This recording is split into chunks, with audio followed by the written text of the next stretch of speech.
Hi, my name is Erin Stearns. I'm Senior Director of Global Strategic Accounts at Nonlinear Creations.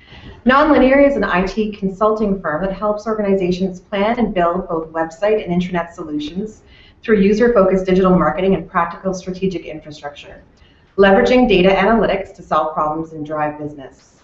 Through our customer engagements and research specific to higher ed, Nonlinear has identified a number of trends specific to digital marketing. Today, we look to explore this topic further in a Q&A format. We're fortunate enough to have with us Lisa Goddard, Communications Librarian at Memorial University in St. John's, Newfoundland. Lisa has agreed to provide us with a deeper insight into real-world environment with respect to her observations in the field and specifically at the university she works at. Lisa, welcome. We appreciate your time today. Thanks, Erin. If you're okay with it, let's just jump right into the questions. Yeah, great. I think it makes the most sense if you can start off by describing your roles and responsibilities at Memorial. Sure. So I'm currently the Scholarly Communications Librarian at Memorial, and that means that I manage our journal hosting platform and our research repository, among other online services. I have a background, though, in systems, so I was instrumental in running the library website for many years prior to this. And I've also been on the web team at the university level, so I have quite a bit of experience in the academic environment over more than a decade now. And I am well positioned to talk, I think, about some of the challenges, but I should mention that I'm not here officially as a spokesperson for Memorial University or anything like that. I'm just going to talk about my own professional experience, so my opinions are my own and don't necessarily represent my institution. We appreciate that. We appreciate the subject matter expertise, I'd say, that can be so bold. Do you have a digital strategy and high-level objectives for your online presence at Memorial? You know, I would characterize it more as a lot of digital strategies. One of the things to remember about the university is that it's really not a homogeneous environment. So we do have some centralized services, but we also have divisions, faculties, campuses, research units, and each of those share some of the university's central objectives, but they also have their own unique objectives based on what they are, what their own mandates are. So our high-level objectives would probably differ according to the different customer groups that we serve. A large part of the library's website is set up to deliver services to our current students, faculty, and staff. So obviously that's a really, really important customer group for us. But we also have a bunch of other sort of objectives. Student recruitment, of course, is one of them. Research dissemination, so improving the research profile of our faculty, disseminating things that they write. Alumni engagement, especially seeking donations, but also keeping in touch with our alumni and letting them know what's going on at the university. Media relations is a function of our website. Community outreach, because like most universities, we have a kind of broader public mandate to work with our communities to serve our province, and general reputation building, which is also critically important to any university. So the website is really something that has to serve a lot of different kinds of customer groups, and we have different objectives for different parts of the site based on that. So it sounds like you've got multiple audiences and multiple functionality that you're trying to enable so that you can serve your audiences properly. What are the most significant challenges that you're facing in managing an effective digital presence? Yeah, so this distributed, decentralized university system actually presents a lot of major challenges, both technically and politically. Systems integration, for example, is a huge problem. The university web presence is not really just one system. It's actually comprised of hundreds of different systems hosted in different places, some of them on campus, some of them off campus. So it can be really difficult to, for example, track a user's experience across the whole system. The user feels as though they're always on the university web page, but in fact they're going through all of these different weblogs and leaving traces in all of these different places, and it isn't easy for us to bring that together into a coherent narrative to try to understand what's actually happening. There are also a number of technical challenges like single sign-on, which is a huge thing for the university. It can be really challenging to get one set of login credentials that are going to work across all of these different back-end systems. They all have different databases, they have a different kind of login standards, so we really don't want to ask users to use a whole bunch of different logins, but even that is a challenge in the university website, and so that's a kind of a basic sounding thing that's very difficult when it comes to implementation. Branding is really challenging as well because of that same kind of distributed systems approach. So having consistent brand standards and graphic standards across all of those different platforms to make it look like you're on one big website is something that's very challenging for our central marketing folks who are kind of tasked with doing this. And one of the reasons for that is that authority at the university works a little bit different than it does in a corporation typically. So universities can't just dictate what people may or may not make available on the web. Academic freedom is really an enshrined right for faculty at the university. So if a faculty member wants to start their own research blog, they can do that, and they can use whatever platform they want, they can develop whatever look and feel they want, and they can choose to say anything they want on that blog. So in terms of enforcing these institutional standards, we're talking about more carrot than stick. You really have to convince people of the benefits of your approach and use a lot of diplomacy and a lot of good communication skills in order to get people on board. You can't just dictate to people what they can and can't put on the web and how that should look. That's not part of the university environment, and I think that's quite different from a corporate environment, for example. Another big challenge, obviously, that we share with most other universities is money. Canadian universities are publicly funded nonprofit institutions. We don't necessarily have millions of dollars to throw at developing our web presence. And unlike e-commerce sites, for example, putting millions of dollars into your web presence doesn't generate millions of dollars back in hard cash right away. So we know that there's a real value to this. We know that reputation management and customer relations management really depend on our web presence, but also we don't get that immediate financial return when we make a big investment. So financially, it's tricky to kind of hit that balance properly. So from what you've just said, I'm hearing that the major challenges would be disparate systems, including remote users and remote logins, consistency in branding, look and feel, tracking the digital footprint and life cycle of an individual customer throughout, and enforcing best practices. Absolutely. Yep. The other thing is budget, and then it's hard to track the ROI. So those are all the sort of major challenges that you see the universities facing? At the broad level, yeah, I think those are the big ones. There are lots of other smaller ones. The devil is in the details. Sure. You had mentioned the disparate systems. That includes CMS, I'm assuming. How many CMS systems do you have at Memorial and running your digital presence, and how did this come about? What ways is it working, and what ways is it not working? Yeah, so, I don't think I can answer how many CMS systems we have running at the university, and I'm not sure anyone can actually answer that question because we have this distributed environment. I know that the library has its own CMS system. There's a central CMS system for the main website at the university, but the health sciences have their own CMS system. The Marine Institute has a CMS system. Our Grenfell campus has a CMS system. So we're really looking at a lot of different CMSs that are being run. The university's first major CMS was a homegrown CMS, and that made a lot of sense in the 90s in that environment where there weren't a lot of really great commercial content management systems available. So it was developed by a central IT department, but there are so many features that have to be developed now for a content management system. Mobile is a huge one, of course. Integrating with social media, integrating with other web standards, HTML5 and content streaming and multimedia. And as all of these things evolve, the idea of building your own homegrown system becomes really less and less feasible. So now we're at the point where we're really buying commercial CMSs for the most part. And the way that it works at the university is that any major platform like that, we would develop an RFP or an RFI, and we're government mandated to do so when we spend a certain amount of money. So usually the university will engage a whole bunch of stakeholders in developing the request for proposal or request for information. So that'll be a really detailed, hundreds of page document that really talks about all of the needs, and we'll have a lot of stakeholders involved in developing those documents. So that's typically how we'd actually go about purchasing or, thinking about a new CMS. Do those stakeholders include other universities and maybe a steering committee that would talk about best practices for higher ed? we're always watching the websites of other universities, especially other regional universities and people who might be considered to be the competition, for example.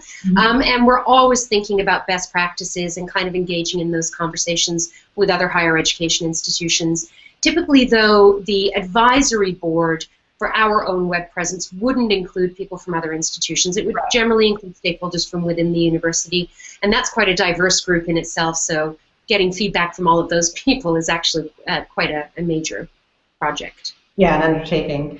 So what's your governance model for content management and from a web steering committee perspective?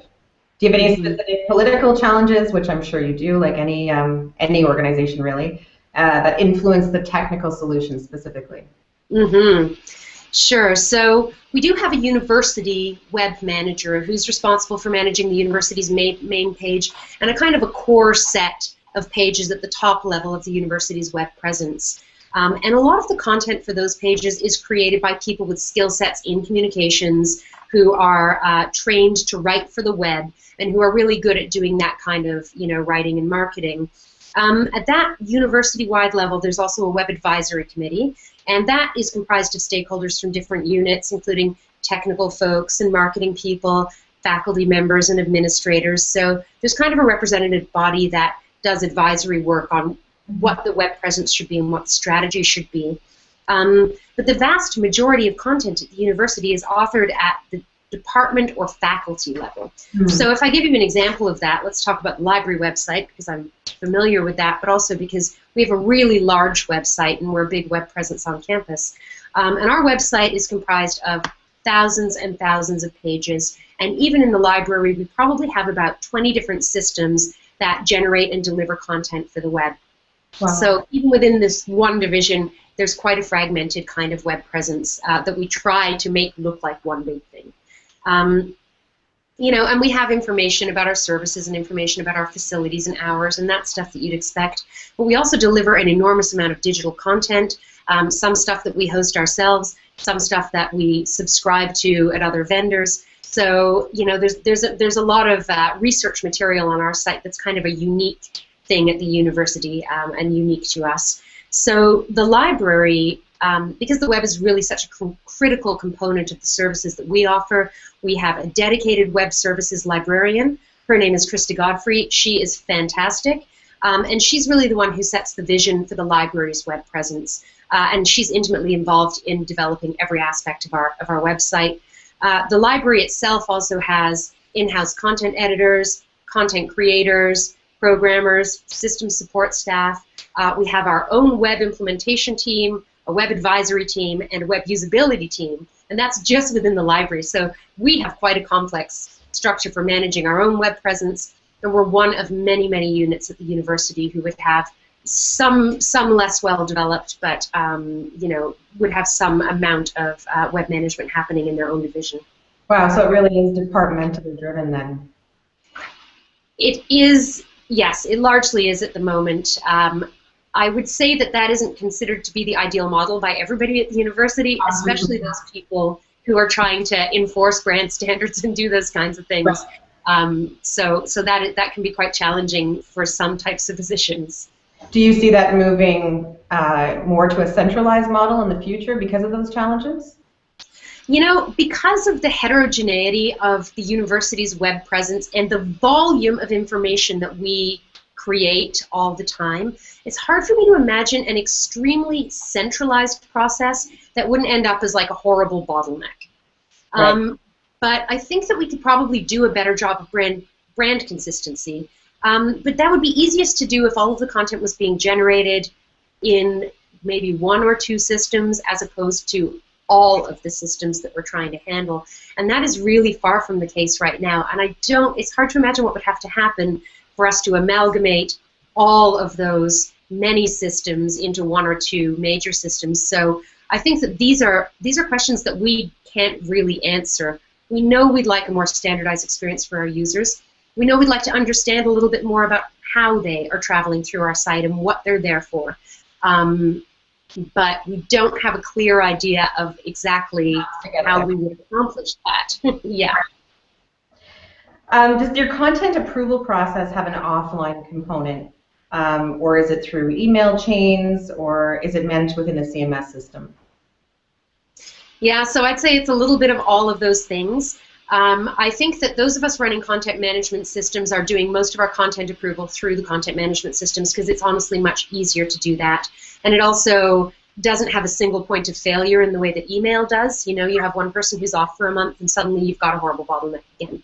So, but I would say that across the university in some of the smaller units or those with less well-developed presences, that some of that stuff could be done very, very informally and could be being done via email. So once again, not one approach, although strategically I think some approaches work better than others. And if you can automate that workflow within a system, it's much better than just distributing it across everybody's emails and you know, hoping things don't get lost. Right. Sounds like that's the general overall goal that you guys are trying to strive for, that probably every university is trying to strive for. Certainly. It's a popular challenge, I'm sure, in many industries as well. Yeah, doing this efficiently is quite hard. You mentioned mobile earlier, where does the mobile fit into your strategy? You know, mobile is so critical at a university because our users, an enormous number of our core group of users, are tied to their mobile devices all the time. If you want to push information to them, then really you want to be using text, you want to be using alerts, you want to be absolutely reaching them through mobile. So it's critical, really, that all of our sites play well on mobile devices, and I would say that we don't necessarily do that now. Not everything that we offer is you know, really compatible with mobile. So I know in the library that's a huge aspect of our strategy, to have responsive design that will work well across all devices. And for the university too, really we would love to be able to have people have the full web experience on their mobile devices. And even faculty now are becoming a lot more interested in mobile. For example, we have researchers over at the health sciences, and the doctors have to do rounds. And it's much easier for them to do rounds and use their iPad to access information. So if they want to look up, you know, library resources, if they want to read articles, if they want to do stuff on the fly, if they want to take notes and put things into the system, it really makes sense for them to be doing that on iPads, really, because they don't, otherwise they have to come back to their office and sit down for an hour and type it all in and remember it all. Yeah. So there's, you know, it isn't just students that have those needs. There are lots of research needs that also kind of tie into that mobile strategy. Accessibility and efficiency, I think, are two big trends. Did you have a chance to do the customer experience maturity assessment? I did. I tried it. Okay. So based on that, based on your results, how mature is your marketing function in generating and nurturing leads from the website? Yeah, you know, this is a really interesting question because we do have a marketing department at the university, but that's such a small piece of the university, and a lot of the other units don't have very mature marketing functions or communications functions. When I did the test, I thought that we probably were somewhere between a radiator and an aligner, which is not close to the top of the scale. But I would say that it varies a lot by department. Like Alumni Affairs, for example, is an example of a unit that has a well-developed database for customers relations management, because that's a business-critical function for that unit. Their purpose is to nurture relationships with donors.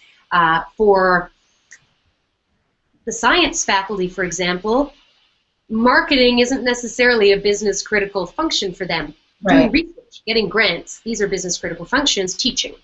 Right.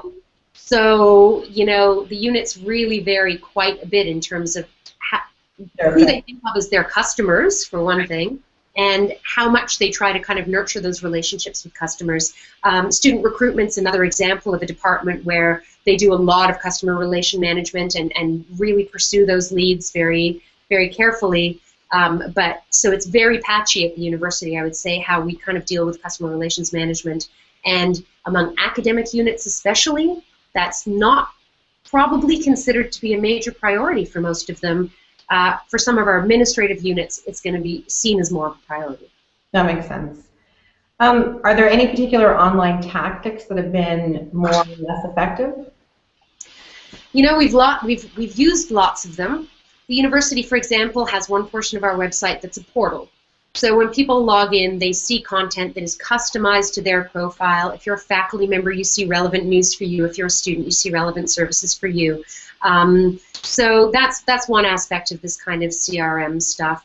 The library website doesn't do a lot of personalization, for example, because we perceive logins as an access barrier and a hindrance to search engine optimization, which is very important for us. So we try to avoid logins wherever possible, which means it's hard for us to deliver personalized information on the website. So there may be other channels through which we can do that, but the website isn't the best one for us right now. We have tried a variety of different things on the website, though, to try to make it more user-friendly and to try to measure those things. And, you know, there are a couple of things that work really well. I think web usability is one of the things that the library really relies on, and we'll talk about that, I think, a little bit later. And I'll tell you more about our specific initiatives around web usability. Yeah, we had talked about it before the broadcast started about KPIs. What sort of measurement against KPIs are you doing right now? Yeah, you know, KPIs are such a difficult thing to kind of get a handle on in a nonprofit higher education type environment. Right. Because, you know, when you talk about corporate websites and e-commerce websites, one of your major objectives is to make your site sticky, so to keep people on your site. But when you're talking about a library website, what we are trying to do is connect people with the information that they need, and a lot of that information doesn't exist on our website. It exists on the websites of journals and databases and other things that we subscribe to. So, you know, we have this particular challenge of keeping someone on the site for a long time may not be meeting our objectives.